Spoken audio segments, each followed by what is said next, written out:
こんにちは、なおです。今回は知っているとより 2O2 を快適にプレイできるであろうポイントを7つに絞って簡単に紹介していきたいと思います。今回紹介するものは全て基礎的なところになりますので、すでに知っているよっていう方も多いかもしれませんが、 2O2 のコンプリート版から始めたよっていう方ですとか、最近また復帰したよっていう方ですね、ぜひ参考にしていただければなと思います。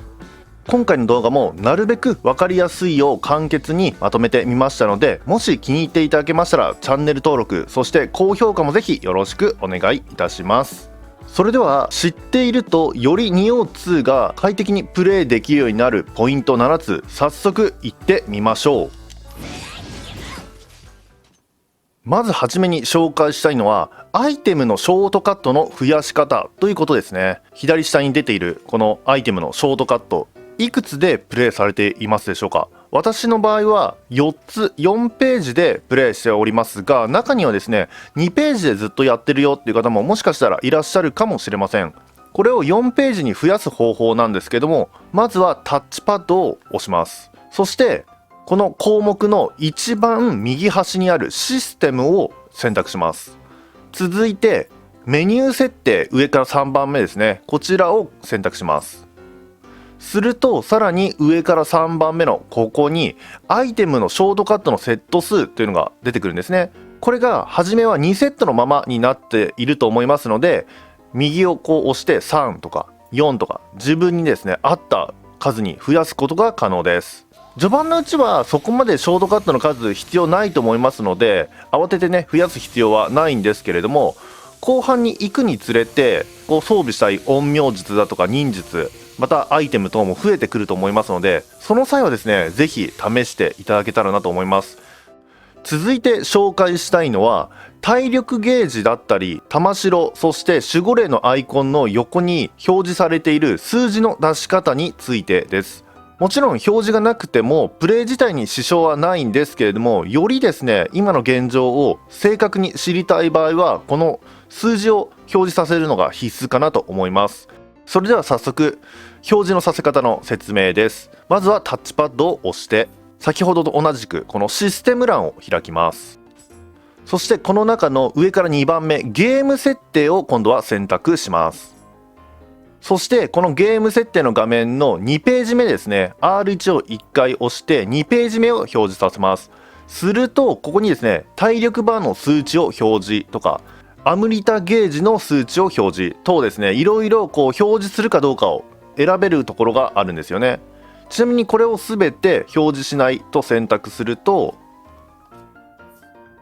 はい、このようにですね非常にすっきりとしたアイコンだったりバーだけが表示されるようになります。もちろんこっちの方がすっきりとして画面的に見やすいっていう方はこのままで OK です。ただより現在の状況を詳細まで知りたいっていう方はこのシステムゲーム設定からここをですね全て表示するにしてください。するとこのように数字が表示されますので、ぜひですね活用していただければなと思います。続いてはレベル、スキルポイント、そして称号ポイントのリセット方法についてです。まずは現在のレベルをリセットする方法から紹介します。こちらをね知っている方も多いと思いますが、所持品のこちら陸道輪廻の書というのからレベルを初期化することが可能です。注意書きにも書いてある通りミッションの外でのみ使用できますのでご注意ください。実際にねやってみましょう。レベルが初期化されます。また忍術と陰陽術の下付は全て解除されますと、よろしいですかと聞かれますのではいを選択します。これ今までにレベルに振り分けたアムリタが全てね返ってくるんですね。はい、これで私レベル今1に戻ってますね。ぜひですね今までとは違う基本能力値にして心機一転やり直したいっていう方はですね、こちらの陸道輪廻の書を使ってみてください。次はこのようにですね各種項目に振り分けたスキルポイントですよね。このスキルポイントのリセット方法です。こちらはアイテムからリセットするのではなく拠点入ります。そしてこの修行場に行くんですね。はい、修行場に来たらここで書いてあるんですけども、三角ボタンスキルリセットとあります。これを押します。するとどれをねリセットしますかということでこう項目が一覧出てきますので、リセットしたいものを選ぶんですね。じゃあ私の場合、じゃあとりあえずねこの先行スキルを今回リセットしてみましょう。こう選びます。丸ボタンでこのカテゴリーのスキルをリセットし、全てのスキル値を払い戻します。よろしいですかと聞かれますので OK ですとします。ちなみにちょっとだけではあるかもしれませんが、お金がね費用としていくつか必要になりますのでご注意ください。さあそれでははい選びます。すると今までに振り分けた今回で言うと先行のスキル値がですね全て戻ってくる形になるんですね。今までは全部取っていたものが一旦リセットされて何も取っていない状態にまで戻されます。どうしてもスキルポイントは限られていますので、こっちのスキルどうせね使わないのに間違って振っちゃったなとか、今までとはプレイスタイル変えてこっちのスキルを重点的に使っていきたいななんていう場合はですね、このスキルリセットをぜひ試してみてください。続いて最後のリセットポイントはこちら称号ですね。この称号恩恵ポイントも振り直すことができるんですね。こちらはアイテムから振り直しができます。そのアイテムの名前は公安集、こちらに書いてありますね。今まで得た恩恵が初期化されますよと。ただしミッションの外でのみ使用できますと。こちらはですね先ほどの陸道輪廻の書と同じように使うとします。今まで得た恩恵が初期化されます。よろしいですかと聞かれますので再度はいを選びます。するとはいこのようにですね称号の恩恵獲得見ると今までに獲得したポイントが全て払い戻しされます。こちらの公安集をたくさん入手するには各利用の茶室から取引を選んでいただいて、下の方ですねこのようにありますのでこれで入手することが可能です。これ以外だとそうですねミッションとの初回クリア報酬でもらえたりもするのかな。ただ基本的には取引で入手する形になるかと思います。こちらも陸道輪廻の書と同じく少し高価なものになりますのでそこだけご注意ください。続いて紹介するポイントはファイリング機能になります。ファイリング機能って何なのっていうとですね、各種所持品のこの武器だとか防具ね、皆さんプレイしていくとめちゃくちゃたくさん溜まってくるかと思うんですけれども、特にね蔵の中なんていうのはもうごっちゃごっちゃになりやすいと思います。この中からご自身の目当てのものを探す際に便利な機能になります。まずは丸ボタンを押します。するとこのようにですねいろいろと項目出てくるので、この上から2番目ですね、このフィルタリングっていうのを選びます。するとこのような画面が出てきて、例えばアイテム名で選んだりとか、もしくはアイテムレベルで絞り込みなんていうのをかけたりもできるんですね。いろいろあるんですけども、私が特によくフィルタリングの際に使用するのは特殊効果での絞り込みですね。何かというと、はい、押していただくとこのように武器だとか防具に付与されることがある特殊効果がダーッと一覧で出てくるんですね。で試しにイザナギの音調がついた装備全部一式見てみたいなっていう場合はイザナギの音調を選びます。そしてフィルタリングを実行します。するとこのようにですねイザナギの音調だけがついたのがバーッと出てくるんですね。でその中でさらにフィルタリング、イザナギの音調がついていて、さらに近接のダメージアップがついているのもこんなのあるかなっていう場合はこの特殊効果2のところにも入れてあげます。そしてフィルタリングをかけると、はい、さらに絞り込みができて、このようにですね簡単に自身の目当てとしている装備を探し出すことが可能になります。ただしちょっとだけ注意が必要で、先ほどはミッション外でフィルタリングかける場合の説明だったんですけども、例えばですねこの鍛冶屋の玉合わせ、この時にフィルタリングをかけるときは丸ボタンをするとですねこのように選ばれてしまうんですね。ですので丸ではなく四角ボタン、よく見るとね下の方に補助機能と書いてあるんですけれども、これを押していただくとフィルタリングができますので、ちょっとだけねこのボタン操作が違っているところありますので、そこだけ注意してみてください。以上、各種所持品のフィルタリングのやり方を説明させていただきました。続いては 2O2 の各種バフデバフアイコンについての説明欄を一発で見る方法を紹介していきたいと思います。今見ていただいている通り 2O2 っていろんなバフデバフのアイコンが存在していますので、これってどういう意味なんだろうって分かりづらいところ多いと思うんですよね。その場合はまたタッチパッドを押していただいて、この状態のところで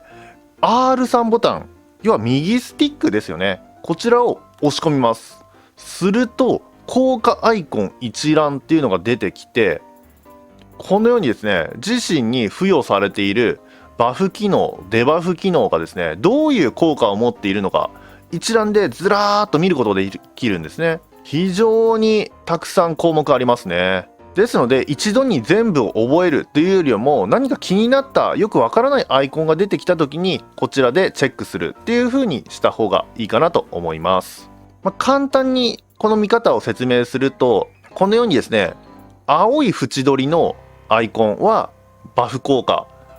この赤い縁取りのアイコンありますよね、これはデバフ効果の説明になります。また少しちょっと今光っててね、見づらいところもありますが、右側のここに表示されているものが今現在自分にかかっているバフデバフの効果になります。ぜひ自身についているアイコンの効果何なのかわからなくなった場合は、こちら状態の項目から R3 ボタン押し込んでいただいてチェックしてみてください。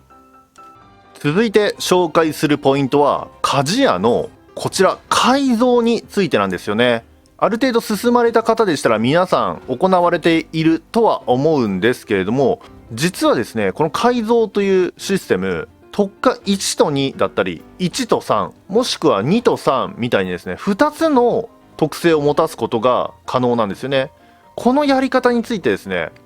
よく見ると説明欄にも書いてありますね。2つの性質を半分ずつ持たせることもできますよと。そのやり方なんですけれども、じゃあ特化1と特化3に性質を持たせたいなっていう場合は、まずは特化1で丸ではなく三角ボタン、これを押すんですよね。続いてもう一つ持たせたい性質の方に矢印を合わせて丸ボタン、するとですね、特化3特化1上記の性質を持つように改造できますよと。よろしいですかと聞かれるのではいとすると、このように性質を2つ持たせた改造をすることが可能になります。この半分ずつ性質を持たせた改造のやり方、武器だけではなく